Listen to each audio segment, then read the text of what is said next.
snapshots that have been forgotten can be recovered using the recover command. I've got a backup here called files. It's got nothing in it, no snapshots. I'm going to go ahead and back up my videos folder.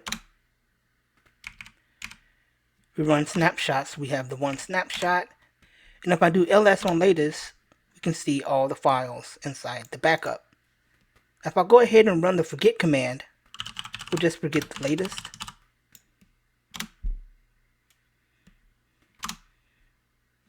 And the snapshot is gone.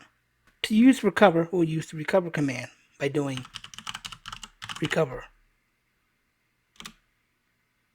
And we see the results. It saved a new snapshot. And if you run snapshots, we have the new snapshot and it's been tagged recovered. Let's do ls.